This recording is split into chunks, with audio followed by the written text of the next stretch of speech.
अरे रुक जा बाबू, तू मेरा 10 रुपया चुरा कर भाग रहा है। रुक जा, मैं तुझे छोड़ूंगी नहीं आज। अरे मम्मी बस 10 रुपया ही तो चुराया है, छोड़ दो मुझे। अरे वो 10 रुपया मैं वो ठलाली खरीदने के लिए रखी थी, जल्दी दे दे मुझे। नहीं दूंगा, मैं तो इस 10 रुपया से आम वाला आइसक्रीम खरीद कर खाऊंगा। बड़ा मजा आएगा इस गर्मी में आइसक्रीम खाने में। लेकर भाग गया कमीना मेरा 10 रुपया। अब मैं वो ठलाली कैसे खरीदूंगी? चलती हूँ चिंटू के पापा के जेब से पैसा चुराती हूँ। अरे वाह, मम्मी चली गई। अब चलता हूँ आम वाला आइसक्रीम खाने। आइसक्रीम वाला आ गया, आइसक्रीम वाला आ गया। बच्चों जल्दी आओ और ठंडा ठंडा आइसक्रीम खा लो।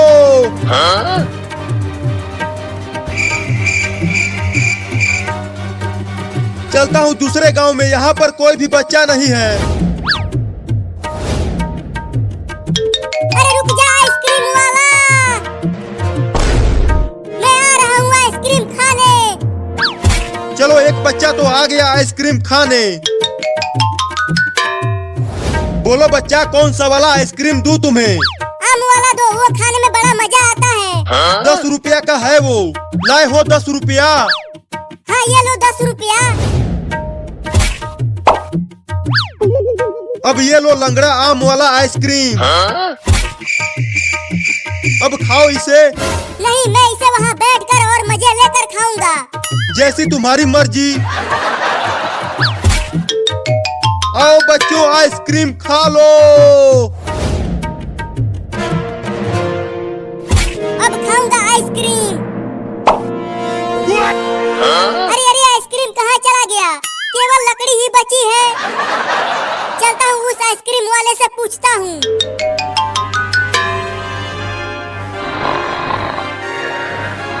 चलो अच्छा हुआ चिंटू के पापा सो रहे हैं, यही मौका है इनके जेब से पैसा चुरा लेती हूँ।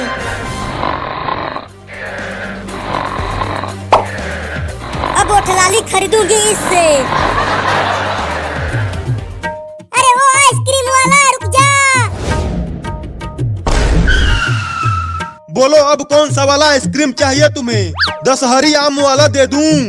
चुप कर धोखेबाज, पहले ये बता मेरा आइसक्रीम गायब कैसे हो गया?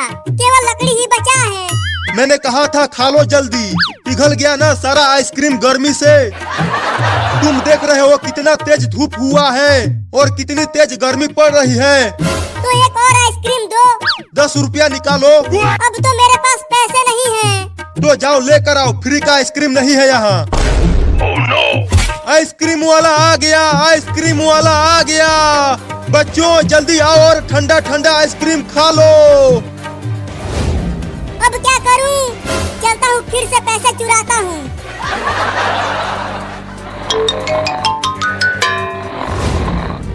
अरे वाह, पापा सो रहे हैं। अब पापा के जेब से ही पैसे चुरा लेता हूँ। अरे पापा के जेब में तो पैसा है ही नहीं। थोड़ा और अंदर हाथ डालता हूँ, शायद मिल जाए पैसा। अरे कौन गुदगुदी कर रहा है? सोने दो ना, बहुत तेज नींद आ रही है। अरे पापा के जेब में तो पैसे है ही नहीं, अब क्या करूं? चलता हूँ मम्मी के पास से चुराता हूँ, जरूर वो किचन में कहीं छुपा कर रखी होगी पैसा।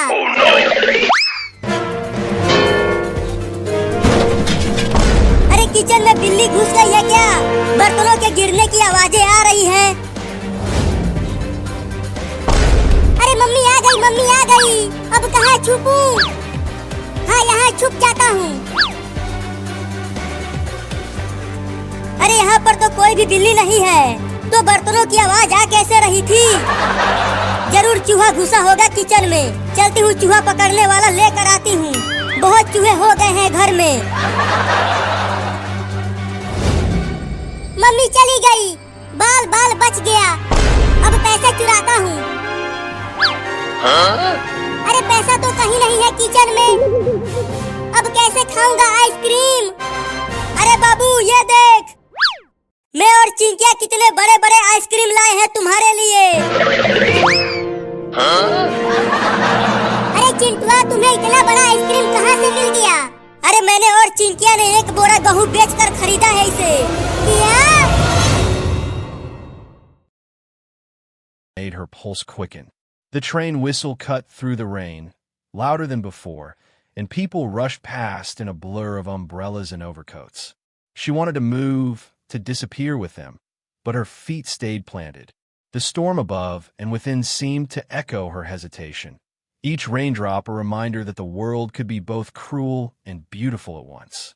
She swallowed hard, her breath catching, eyes fixed on the stranger. And in that suspended moment, the station faded to gray, the rain fell harder, and the question remained, was she stepping towards safety or towards something far more dangerous? The rain had slowed to a mist, clinging to the edges of her red scarf and dampening her hair in soft, rebellious strands. She stepped backward, almost turning away, suitcase scraping lightly against the platform's edge.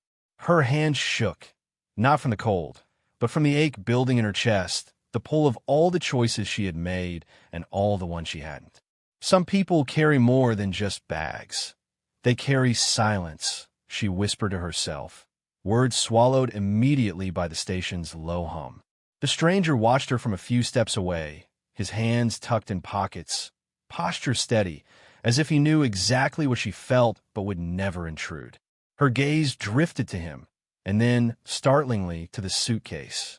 One of his hands brushed over the worn leather, fingertips lingering as though memorizing its shape. Her breath caught. That small, battered suitcase had carried fragments of her life, fragments of pain, fragments of hope she wasn't sure still existed. And now it seemed he held part of that story in his hands, a quiet acknowledgement of what she had kept hidden. Passengers bustled past, umbrellas nodding like dark flowers in the mist. Some glanced at her, a flicker of judgment in their eyes. A mother with a stroller, a businessman rushing to his train, a child tugging at a parent's sleeve. None knew her story. None could. And yet, she felt the weight of their gaze, the subtle reminder that the world always watches, always weighs, always assumes. She thought of walking away, letting the crowd swallow her whole, leaving the past in the puddles at her feet. Her fingers tightened on the suitcase handle. One step forward, one step back.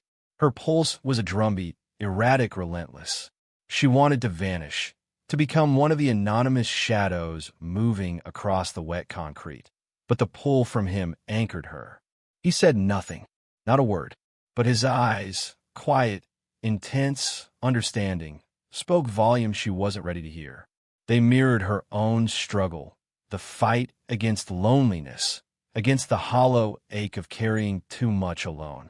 The wind tugged at her scarf again, and she shivered, both from cold and from the storm of emotions twisting inside her. A faint smile tugged at his lips, subtle, almost invisible, yet laden with unspoken questions. She stepped back, lifted the suitcase, hesitated, and then paused for one last look. For a heartbeat, their worlds intersected, the rain falling around them, the platform fading, the weight of all her silence and all his observation pressing together. And then she stepped forward, suspended between fear and desire, leaving everything unresolved, leaving the tension raw, letting the story wait, letting the moment hang like the mist around them. The cafe was quiet, just enough chatter to blur into the background. Yet every sound seemed magnified in her chest. She hadn't meant to follow him here, hadn't even known why her feet had moved before her mind caught up. But when the stranger stepped inside, she realized the pull was no longer subtle. It was inevitable. He was seated at a corner table, rainwater still dripping from his coat. On the surface, he seemed ordinary, but the papers and laptop spread before him hinted at authority, influence, power she hadn't anticipated. And then, her stomach dropped. She noticed